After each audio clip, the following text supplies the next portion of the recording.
course, we have our own Instagram and email as well. You can write into us, and it's going to appear now. There you go. Okay, we will reply. We promise to reply Yes. personally because we are the ones managing the account. Yeah. We don't have interns managing the account. Do you know that Alex Lee has been writing to us? Yes, I noticed. I noticed. So Hairianto has kept this weekly correspondence with a viewer named Alex Lee. Very important. Thank you so much, Alex, for tuning in and writing to us. Now you also can tune in and write into us as well. That's right. And certainly, tell all your friends and family members as well that we are online. So this week we'll be talking about ITE alumni who have been making waves after graduation. Yep.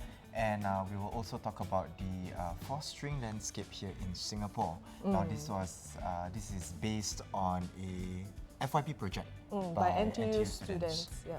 So correct. you'll find out more later. Yeah, you'll find out more later. And of course, this week's episode is a bit special, right? Because this is the first time that we have such a huge group of guests. As many as a K-pop band. At one time, because they're a massive group, right? A massive group. I was going with Good Morning America, but okay, K-pop will do as well. Yeah. He has a global appeal, right? Yeah, I'm more for K-pop than Good Morning America. Okay, now you know where our interest lies. And then we will end things off with the Facebook face-off, which Ellie and I, we are high stakes this week. So we are head-to-head. So I have a 5-week streak, so does Hairianto right now, and this week is the deciding one. Yeah, who is going to hold on to the new world record? Honestly, I've given up winning already. I mean, it's like whatever, yeah. Really? Yeah, really. I think secretly you just don't want me to win your streak, that's all. No, it's not that. No, it's not that, it's not that. I'm not that competitive. Oh, is it? Yeah. Is it? Yeah. Okay, I'm going to log in and say hi to people. Okay, let's see. We have Clive Chua that says hello. We have Rachel Quack says watching.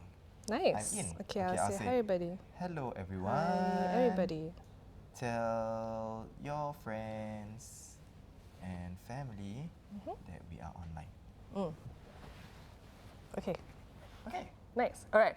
So in one of our earlier episodes, we talked about youths with tremendous grit and determination who overcame odds to achieve what they set out to do, right? Yeah, and one particular individual whom we spoke about was 23-year-old Nicholas Chan. Now, he became the first graduate of ITE to be accepted into NUS School of Medicine. So he was once a dropout and then he took up nursing in ITE before securing a place in the same course at Nanyang Polytechnic. He's one of the many ITE alumni who has proven against the misconception and the social stigma that students there, they're often labelled and, they are compared with peers from other institutions.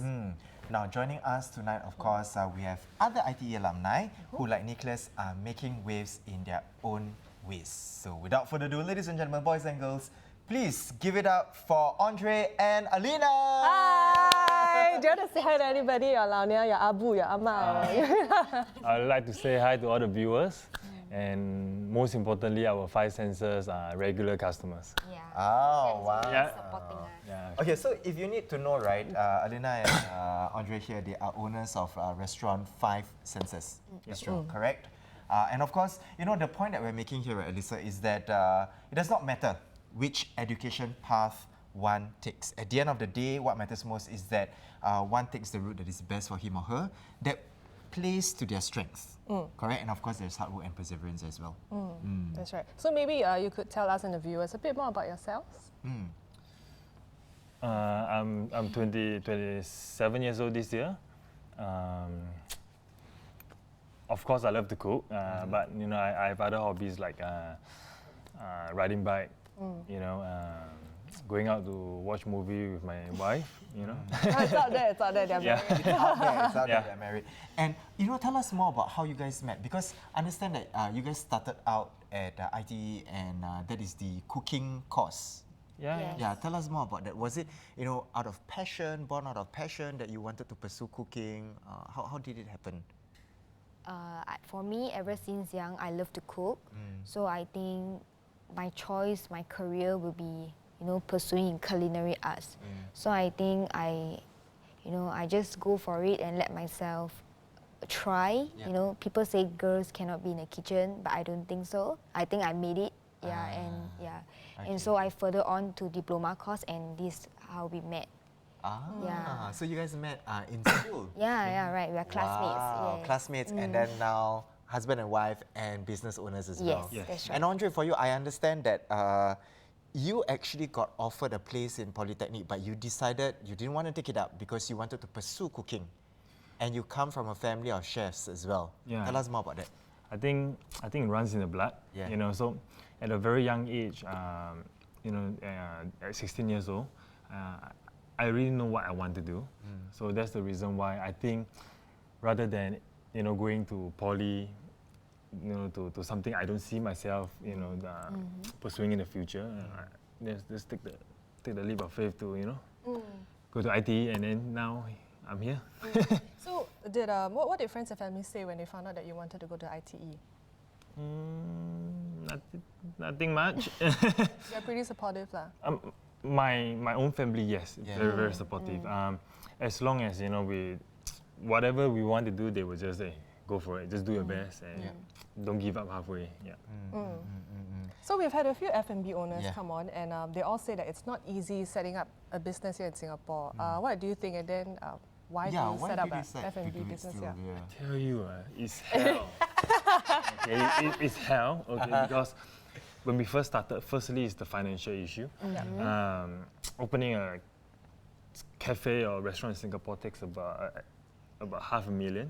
Okay, so financial-wise, wow, me and Alina, we've been saving up for 5 years.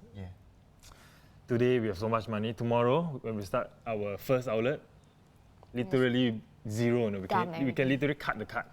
Cut our bank card. It's literally zero. We throw everything in. And then, putting so much money and effort in it, we of course it's not so easy to give up. We only sleep like 4-5 hours a day for the first 6 months because we only have maximum 4 manpower. So it's hell. No off day for 6 months, Monday to Sunday. When you guys started out, Alina, tell us, do you actually, because you mentioned that you love cooking and all that, but do you see yourself as a business owner, as a boss? Yes, I think every chef wants to own a restaurant. So I think for me, I always think that, like in the kitchen, people think that girls cannot be like a sous chef or head chef. But I always want to let all the girls know that no, there's no such thing. I think the most important thing is if you have initiative and hard work, I think you can go right up. So I think I am here to prove to people, to the rest of the younger generations, that you can do what you want. Strive to be the you want to be. And understand that you guys also have a soft spot for hiring ITE graduates and offering also opportunities to them to beef up their credentials. Tell us more about that. Okay, because we are IT students ourselves, so I think it's not so easy to fight, in the real world. So that's the reason why all the IT students that join us, we will try our best to sponsor them for competitions, to groom them, so that at least, if they leave five senses one day to apply for another job, at least their resume looks decent, nicer. And you do this because when you were working before starting your own business, do you face the same sort of difficulties they were facing? Can you elaborate more on that? I would say for us, as a cook, to start off, the basic pay is pretty low. So, of course, I want my staff, if they were to look for other job, they can apply for a higher position. That's the reason why we want to send them for competition, so that they don't have to start off with, like don't always stuck inside the kitchen. Get them out, get more experience, exposure. And then they will have fun. And so right now, you have one restaurant at Star Vista. Yes. That's correct. And another one is coming up. Tell us more about that. It's coming up this Saturday. Oh, okay. At Funan Mall. Oh, Funan. What? Okay, what level? Level 2. Okay, y'all know. 0217. 0217. Okay, so you guys are going to be there? Yeah, Yes, we'll of be there course. for sure. For another 6 months, no off. So people can come over and say hello and all that? Yep, Yes, sure. of course. Will they get a discount if they quote? I'm just kidding. Wow, he was really considering. He was really considering giving a discount. Maybe they can code Hangout. Yeah, Cool. maybe. Yeah. No pressure though. No pressure. You're not no obliged pressure. now. But of course, tell us more about this outlet because I understand that it's going to feature the same signature dishes as well. Yeah, yeah. So for the future 5 Senses Bistro, we are going into more higher end equipment, more technology. So no, I don't say too much. You know, you guys come down this Saturday and then Have a look. have a yeah, look. feel free. If I'm free, I'll be Yeah. I'll be entertaining He you guys. knows how to bait people to get to the shop. Good, you learn very fast. Yeah, very good business owners. Good, yeah. Yeah, but I think last from us, you know, any advice for people out there who don't follow the usual education route? You know, like for you guys, you know, you guys decided, you know what, I'm not going to go into poly, you know, I'm going to pursue what I want to do, which is cooking, and this is what, any advice on that? Just be patient. You know, you set a goal. You know, doesn't matter who say hey, you cannot do it or whatsoever. The moment you set a goal, you put your heart and soul into it. Yep. I would say you finish it. You know, don't like hey, I want to start something and then halfway, you know, it's too suffering, too tired, and then you give up. Yeah, so just be patient and you know, hard work. What about you, Alina? Any Focus advice? on what you really want to do. Yeah, and then I think time and friends around you will just lead you the way you want to go. Yeah. Okay, there we have Just it. don't give up, that's all. Yeah. Don't give up. Yeah, good advice from both Alina as well as Andre. And again, thank you so much, guys, for Thank coming onto the you. show. Thank and you this for having Saturday, their restaurant is going to open. At Funan, it's 0217, Yeah, correct? so Yes, check that that's out. That is correct. 5 Senses Bistro. Again, thank you so much, guys, Thank for you. coming Thank onto you. the Thank show. you. And let's see, we have some people saying hello, you know. And we have Dicky Kernan says, good evening guys, how was Curios opening? Okay, so we went to Curios, the Cirque du Soleil Yep. opening last Friday. Yep. I loved it. Yeah? Do you like loved it? Yeah, I did. I loved loved it. it. I was sitting at the edge of my seat. Sorry, I Yeah. had to do my, because I don't know why it got switched off my Oh, right. Yeah. Okay. But yes, I loved it. I was sitting at the edge of my seat. I Yeah. was so nervous, you know, the Yeah. whole time. Yeah. Because like, these, I don't know, like, it was just, I want to talk about my favorite segment, Okay, which okay. was when two really buff guys took off their shirts. That was like, yes. Then the woman in front behind me, she was like, yes. So three of us are like, yes, finally. it's like, yeah, finally. Yep, that this is what I came for. came- This is what I came for. My goodness. So Dicky, that was how we found Cirque du Yes. Soleil, okay? If you're wondering, we had a good time lah. We did. And I think it's for mummies and daddies out there. Yeah. Of course, we want to give a shout out to the curious people also for inviting us over. If you want to check it out, please go and check it out. Bring your young ones as well. I think it's perfect. Yeah, I think it was really very nice. I enjoyed myself. Me too. You enjoyed yourself I definitely did. Yeah. as well. With the two topless. The whole show lah, the whole show I like. I like the whole show. Okay, let's see. We have people saying hi. We have Chewy saying hi. We have John O. McDermott says hello, guys. And we have Samuel Wong saying hello as well. Hi everybody. Now, moving on to our second segment. Now, this next topic is one that maybe not many are familiar with and would benefit from having more awareness, which is fostering. That's right. So I've heard about foster care. There you go. We change this every week. Okay. Anyway, I heard about. I know about it, Yeah. but what I know is very superficial. It's just that there are people Yep. called foster parents who Yep. look after children who may not have a home to go home to. Yeah. That's all I know. Yeah, I think it's not as, I suppose adoption is a lot more heard of, I guess. Yeah, although right? they're different, They're not different. the same. Yeah, they're very different. And of course, overseas also we do hear more about fostering and all that. Likewise, for me also, I haven't quite, heard much about foster homes or foster parents, but I did meet a foster parent. I remember I told you that I was hosting this Straits Times of the Year award, and I met one foster parent there. And she was sharing with me her experience as well, and I thought, wow, it's really cool. But I think more importantly, sometimes I think it's tough because one, of course, you need to think about, okay, I'm looking after my own family. Will I have the capacity to look after a foster child? And even then, not many people think about that. Yeah. Like, it just doesn't cross our minds Yeah. in our day-to-day, right? Exactly. Now, the number of foster parents in Singapore has increased by almost 80% since 2014, but growth has slowed even as more children are in need of foster care. Now, as part of their final year project, a group of university students decided on a noble cause of raising awareness of fostering in Singapore and, more importantly, what happens to life after foster care. That's right.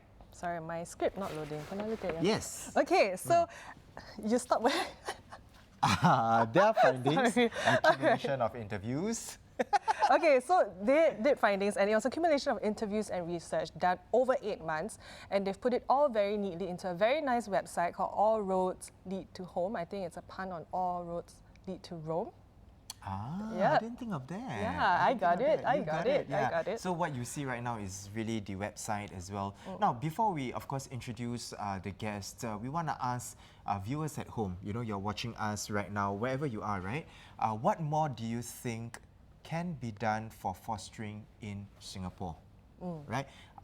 Be it, I mean, not necessarily from the government point of view, even as a parent or as a normal citizen as well. You know, what more do you think we can do for fostering in Singapore? Yeah, or if you have any questions about fostering, just put it in the comment section below and we'll read it and then we'll ask our guests to answer the question. Correct. And with that, of course, we would like to introduce our guests, which is a big group. Very big group. Very big group, right? We have all together 6 of them. So we have the 4 university students. We have Gracia, Linshan, Brandon, and Christy. Now from the Fostering Service of Boys Town, we have Pei Yu as well, Head of Fostering Service Boys Town. And we have a foster parent, Li Ping, as well. Hi. Who you met? Yes. No, I met another one. No, you didn't. Yeah, I Sorry. met another one. All right. Thank you guys for coming onto the show. Welcome. Anybody that you would like to say hi to, you can look at the camera, say hi. Yeah, maybe start with you, Brandon. Hi everyone. Hi Jessica, our project supervisor. In Okay. case she ever comes across this video. Okay.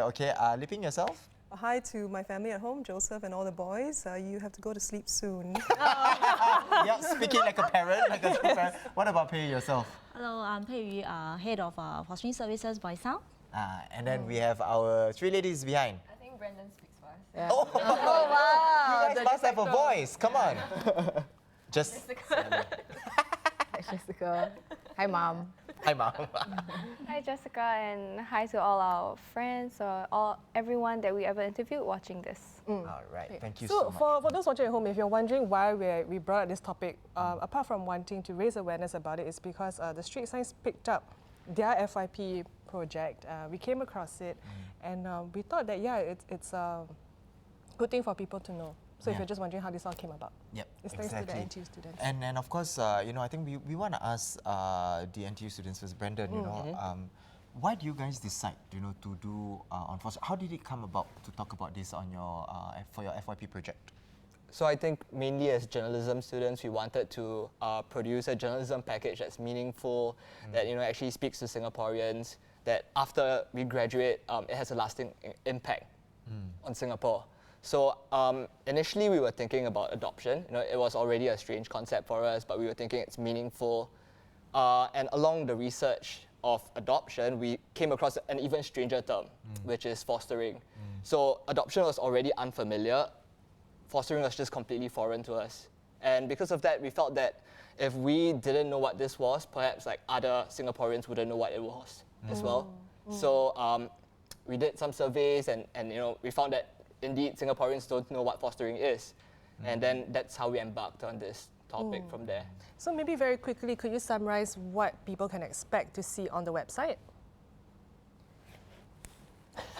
Everyone's looking at So we have 5 stories. The first story is more like an overview, and it's kind of like a follow-up because back in 2014, MSF did this huge push toward more publicity on fostering, also greater recruitment efforts of foster parents. So that was like a 3-year-long project. So the first story you can expect just like a little bit more like stats-heavy kind of update about how successful that has been, and it also has a very interesting story behind the push. It's a very personal, very raw human story that really adds a lot to the whole fostering like story. Yeah. And then we have 2 other stories which goes really in depth into the foster parent experience. So the struggles, the day-to-day struggles, the raw struggles of what it's like to be a foster parent. So one is the struggle to love a child who's not your own, and also the struggle of letting them go once they are ready to return to their families.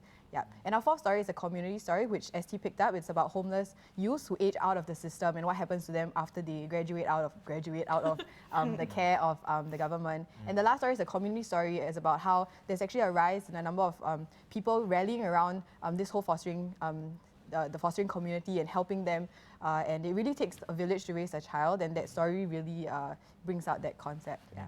It's interesting, right, that one of your stories that you mentioned earlier on was about foster parents, Yep. right? And of course, in the studio right now, for those of you who have just joined us, we have a foster parent here, Liping, Yep. right? Liping, if you can share with us, why did you decide, to become a foster parent? How did it come about? Yeah. So I first heard about fostering through Vivian Ng, who is the chief psychologist of MSF. So she came to share about it in my church, and I think that's the first time I gave it serious thought. And so then I went to attend a tea session hosted by Home for Good Singapore, which is an informal network of Christian foster carers. And there I heard the story of a couple that had fostered a baby that was quite sickly. And under their care, she really thrived, so much so that her medical conditions all resolved themselves. And I was very touched by what they could do in the life of a child like this. And so I thought, well, my family's not perfect, but we're relatively stable.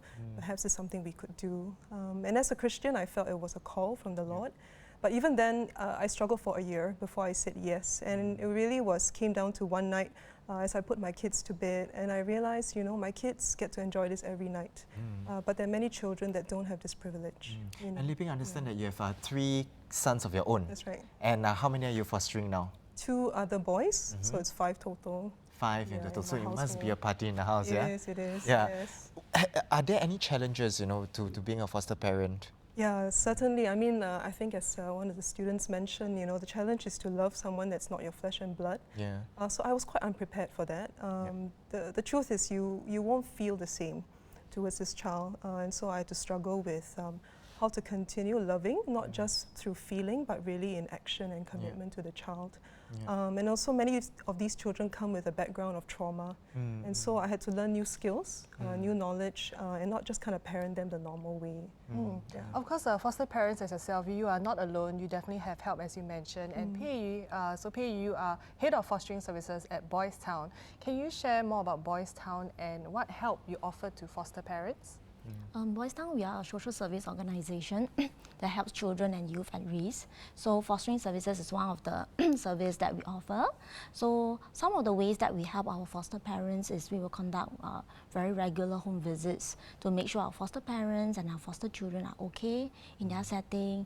We also equip them with the parenting knowledge, refer them for parenting courses, and we also help them in terms of getting financial subsidies for the foster children. And maybe, Pei, if you can elaborate as well, on why foster care is important for children with dysfunctional families or even without a home as well. It's important for these children because with foster care, at least they have a caring home that they can go back home to, and they will have at least a positive experience with a family. And I think for children who are very young, their experience with the family also shape who they are and how they are in terms of their personality as well as the outlook in their life. Again, for those of you who are just recently joined us right here, we are talking about fostering in Singapore, right? And we just asked earlier on as well, what more can be done for fostering in Singapore? Now, in the studio right now, of course, we have a big group of guests here. We have the 4 NTU students who did their FYP on fostering, and then we have a foster parent Liping as well, and we have the head of fostering service at Boys Town. Boys Town. Yeah, Pei as well. Now, going back to you guys right here, right? Tell us a bit more about how this project has changed you in a way, in terms of looking at what fostering is all about, or in any way at all. Anybody? Okay, Nishan so or I'll Christy, begin. yeah. So I think throughout the course of this project, what I really learned was that there are so many unspoken stories in Singapore. People don't hear about many of these children or the teens in Brendan's story. So I think one thing that really stuck with me was that there's always someone out there in need of help, and you don't even have to do a grand act. Any small thing, even the smallest acts will speak volumes, and it could mean a lot to someone. So I guess like what I really took away was that we should just always be open to giving help, you know, and it doesn't have to be very grandiose acts. Yeah. So this question is for everybody on the floor. You can take your turn to answer if you want. What do you find these children need the most? So, yeah, okay. Personally, you know, interacting with some of these youth, they, I mean, apart from money, which could go a long way in their lives, not everyone is able to give that resource, right, so readily and in abundance to these children. But what I personally found is that sometimes just talking to them, you know, they want to be heard. They've gone through like some trauma, but at the same time, just sharing that with you, I think they find a little bit of comfort in that. So as much as possible, like we were trying to be professional in writing these stories, but you know, it was hard to draw the line. Like, you know, you really want to be their friend as well, because you can see that they want someone there to talk to be a companion, or at least, you know, share a bit of their life with. So I think even just reaching out and just offering friendship, a small act as it may be, is still a big gesture in their eyes. Yeah. How about you, Li Ping? Yeah, I think what these children really desire is a sense of belonging, a place where they feel accepted for who they are, you know, loved unconditionally. I think a place where it's not just the physical needs are met, but emotionally and psychologically they feel safe. Yeah, and that's what fostering can provide for them. Right. P, what about, you know, your take on it? My feel is that they need a caring adults who can guide them, and someone they know will be there to help them whenever they need. And I think that's very important, because they know that if they need help, there is always someone. Krisha, what about yourself? I think they're not different from us. I feel like if you just look at yourself, what you need in life. Yeah, and I think for myself, growing up as a child, what I really valued was like when, even how like naughty or rebellious I was at certain phases, I could always go home and my parents would always be there for me, and I was always my parents' child, right? And nothing changed. So I think just like the same as anyone, right? These kids, they just want to feel like someone will still love them, even though they may have this, they may have that, they may act out in school and whatever, but they can come home to someone who will love them and care for them. And I think that's just a very basic human desire. Yeah. Lin Chen. Christy, sorry. Christy, yes. I think riding on what everyone has said, I think these children really, what they really need is a strong support system. And sometimes to actually look beyond that label that they are foster children. Like Grisha said, like they're just like any one of us. They desire the same things as we do, just that they are in more unfortunate circumstances. So if we can give them that as a society, a community, and just reach out to them, help them, and just be there for them, I think that's what they would really need from us. And you know, Li Ping, just going back to you, because we have a commenter here that from Sintu. Sintu says, can we hear more about Li Ping's experience? And this is something that we want to ask as well. You know, of course, there are challenges. And you rightly mentioned as well, you know, it's really about how do you love someone who is not your flesh and blood. But I'm pretty sure there have been rewarding moments as well. What are some of these rewarding moments? Yeah, I think there are a lot, you know, and it's the small moments when I realize that they have really grown and come so far. Sometimes when you're in the thick of it, you don't see the difference, you know, but when friends or family comment that a child has come a long way, then it makes me feel like my efforts haven't been in vain.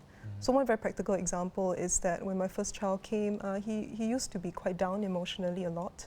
But I think a few weeks after staying with us, I heard him singing in the shower, you know, and it's a lot of moments of joy. My second foster child loves to sing, so he sings in my car, in the shower, all the time.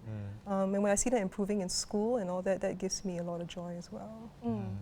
Now, Li Ping, so going back earlier, you said that it took you about 1 year before deciding to take the plunge and become a foster parent. Can you share in that 1 year, what sort of hesitation did you have, and why, you know, how do you eventually, you and your husband and your family come to decide to be a foster family? I think my husband was on board pretty much from the start, but he did know that really the day-to-day burden would fall on me as a stay-home mother at that time. So I really worried about whether I could handle it with, you know, 3 boys on my own, and I was studying part-time. And I think just a lot of fears, not knowing what to expect. But we also took that time to talk to our kids about it, because it's important that the whole family is on board, even our helper. So we have a domestic helper who's been very supportive. So that 1 year was really spent dialoguing with them, making sure that they knew what we were in for before we decided to do it. But at the end of the day, it was really, as I mentioned, I felt it was something I was called to do. Even though there's a lot of unknowns, it was a step of faith to just say yes and do this because I knew it was right. And you know, for P, right, can you share about efforts, you know, to raise awareness on fostering here in Singapore? Because, you know, like, fortunately for Li Ping, you know, Li Ping has had help. And then, you know, finally now she has, she's in the system, you know, she's helping out. Well, what are some of the, you know, efforts to raise awareness on fostering in Singapore? So Boys Town and MSF has been aggressively promoting fostering in Singapore. You'll see that there's actually more media reports about fostering cases. We have also we are also running roadshows in the malls. We have an upcoming info sharing session in Boys Town. So if you are interested, can just log on to our Boys Town Fostering Services Facebook and then drop us a message. Okay. So those are some. So that's Boys Town Fostering Services. That's on Facebook, so you can check that out as well. You know, to find out more about fostering. We have another comment here from Felicia Go. Felicia Go is asking, how did you get? So I believe this is to Li Ping as well. How do you get your own children to accept or love your foster children or their foster siblings? Oh, that's a good question. Well, before they came, my children pretty much just thought, you know, we're just going to have more people to play with, which is true. But we did kind of pour a bit of cold water. We said, you know, these kids may, like, you know, tear your homework, they may fight with you. Are you prepared for that? And being kids, they say yes. But practically, I think after my foster kid came, I think a lot of it was just trying to manage so that I have enough time with each one of them. You know, so I joke that with 3 boys, I have rules. With 4 and then 5, I have policies. So I enact policies at home, like who gets to sit with me. Until today, they want to sit on my left and right. So I have literally a policy for that. We have a system where my husband and I take each of the boys on one-on-one dates. So they always feel they have time with each one of us. And then if there are fights, basically we help them to learn how to settle it. Right. And I believe all these experiences, of course, make you grow as a family as well, right? And it improves your relationship with your husband and then with your own children and as a family unit as well. Yes, that's right. I'm curious to find out, what do people think when they find out you're a foster parent, or, you know, on the ground when you did your legwork, right? When you said fostering, what did people think? We spoke to 100 people on the street to find out what they thought. We got quite funny answers. So someone's like, oh, dogs?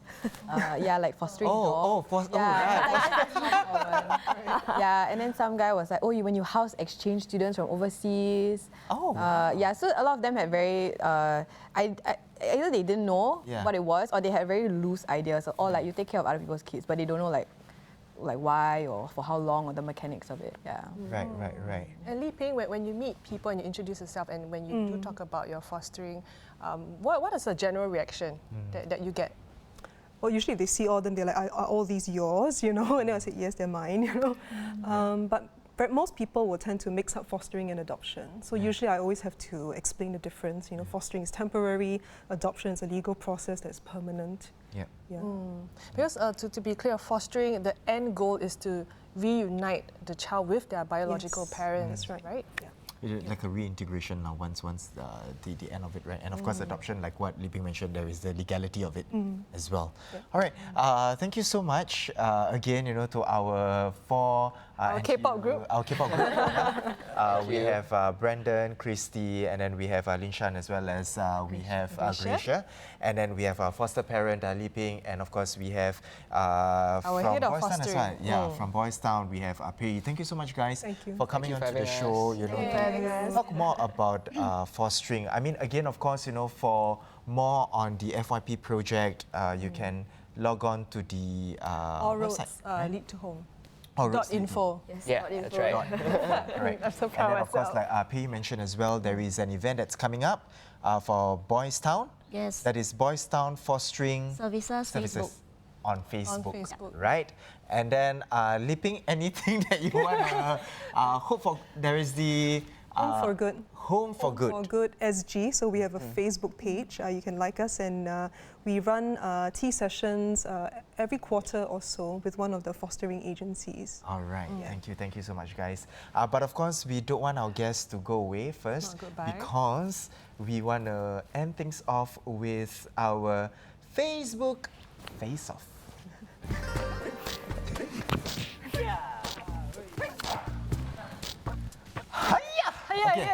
Okay, right. Okay, so how do we explain this to our guests? Okay, so basically what happens is Alyssa and I, we trawl through our Facebook page to look out for the dunnest, most wittiest comments. Because, you know, our netizens are very funny, right? And then, you know, I mean, where else would they want to post dunnest and wittiest comment than on Straits Times Facebook page, correct? So Ellie and I, we have trawled through. Each of us have picked 3 comments, and we're going to go against each other to see which one picks a funnier comment, right? And then you guys, you know, will be the judge as well. We also have people who are watching us right now who will be the judge. And then don't feel obliged to laugh if you feel that, you know, the comments are not funny. Okay? And for those of you watching at home, certainly if you think that Alyssa is funnier, you type in A. If you think Hairianto is funnier, type in H. Correct. And this week, high stakes because I am trying to break Alyssa's streak of 5 weeks. I'm already on my 5th week. So we are tied, and this is the final battle. Correct. To see who will hold the new world record. That's right. You guys know why Alyssa holds the world record? Because we are the only show that does this in the whole wide world. Right. Alyssa shows the world record. Okay. There you go. Okay. There we go. Okay, Alyssa, you go first. Round 1. So for the first story, it's about 8 in 10 Singaporeans. They are actually happy with their work-life balance, right? And Chris Jack, he says, "Wow, I feel privileged to be one of the 2 remaining." No, they laugh. I don't understand. Why? It's okay if you don't get it. It's fine. Okay. Mine is basically the story about the UK billionaire inventor James Dyson. You know your hairdryer, right? Dyson hairdryer buys biggest penthouse in Singapore. Ashley Yoon tagged, I think should be the friend, Chuan Wei, all your hairdryer money. Ha ha ha ha ha. And then Chuan Wei replies, one of his toilet tile belongs to me. Ha ha ha ha. What do you mean one of his toilet tile belongs? Oh, because he bought the hairdryer, yeah. So the tile is like worth the amount. You also have a Dyson hairdryer, right? So you contribute as well. So I own the other towel lah. Correct, you do. Towel. Okay. So again, if you think that Alyssa is funnier, you type in A. If you think Hairianto is funnier, type in H. Okay, round 2, I'll go. Okay, so this is the same story that Ellie picked earlier on with regard to 8 in 10 Singaporeans are happy with their work-life balance recruitment agency, right? And then, Chong Wee Liang William says, I am pretty sure I didn't take the survey. And then Ro Yusho says, same. You know, because not happy, right? Okay, you go. Okay, all right. So this story I chose is police say allegations that MRT station checks target Malays, right? And they say that these are baseless and irresponsible allegations. Okay, this is good. Okay, so Jordan too says, so okay, January we have, is it because I'm Chinese? So July is it because I'm Malay? Okay. Wow, they're very tough crowd to impress. Okay, if you think that Alyssa is funnier, you type in A. You think Hairianto is funnier, type in H. Okay, round 3. You go, Ellie. Okay, so this is the last round, okay, guys? Last round. Okay, the one I chose is Chinese customs sees bizarre pets hiding in a parcel, including giant ants from Australia. So their entry to the country was denied now. So Jake Tan says, well, they clearly did not anticipate this. Oh my god. So bad is good. Because it's so bad is good. Right? Yeah, there was a lot more. Okay, mine. Okay, so this is a gold medalist in life saving. Okay, so Italian Olympic swimmer rescues drowning tourists off beach in Sardinia, and then you have, of course, this, very good-looking man with washboard abs, right? And then Dave replied, "Help! I am drowning in the office." You know. Because it's a hot man and... Oh no! Okay, if you think that is funny, oh no! He's drowning. Hey, if you think that Alyssa is funny, type in A. Where is your line after If you that? think Hairianto is funny, type in H. That's right. Okay, we are going to let you guys deliberate and put in your votes. Remember, H, the stakes are very high. I need to hold the new world record. Okay, already your mum vote for you. Your mum always votes for you. Always. Huh? What? I mean, You see again, she vote for you. if your family is not voting for you, it's not my fault.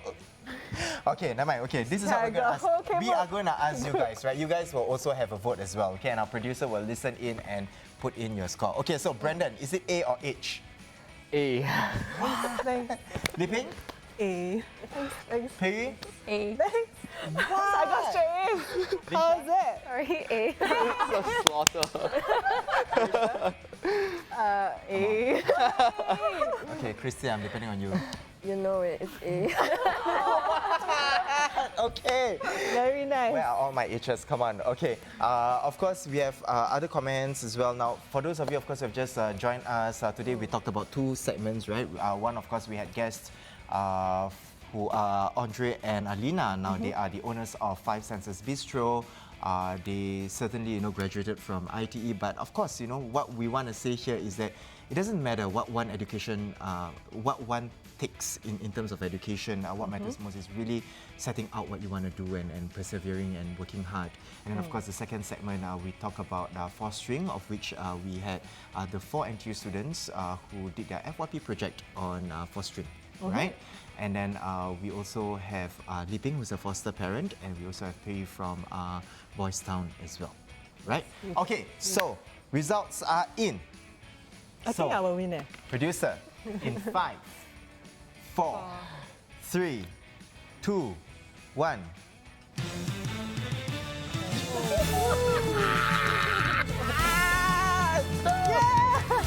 Okay, but what right now, both of us, we are still tight. We are still tight. So we started from the top, now we're at the bottom. So Correct, yeah. So starting it's over back again. to 0-0. So now the count, no, 0-1. 0-1 lah, yeah. 0 or 5-1 now, I give it 5-1. My Thank you so much, goodness. So guys. I Thank you have- so much. I know that I can depend on you, and actually we set this up. We just let you win, but at the last moment, actually they defected to my side. So I planned all this with your viewers. Okay, of course. Now, I did. for more news and videos, do log on to our website, that is www.straitstimes.com. We're also on social media, Instagram, Twitter, and YouTube. Yep, and of course, we have our very own Instagram and email address as well if you want to get in touch with us.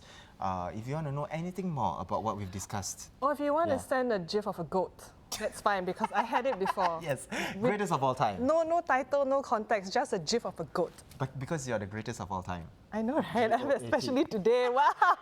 Wow! Now, we hope you guys have enjoyed this week's Hangout. Of course, next week, same time, 8 p.m. on Straits Times Facebook page and YouTube channel. Once again, she is Alyssa. And he is Hairianto. Goodbye and see you next week.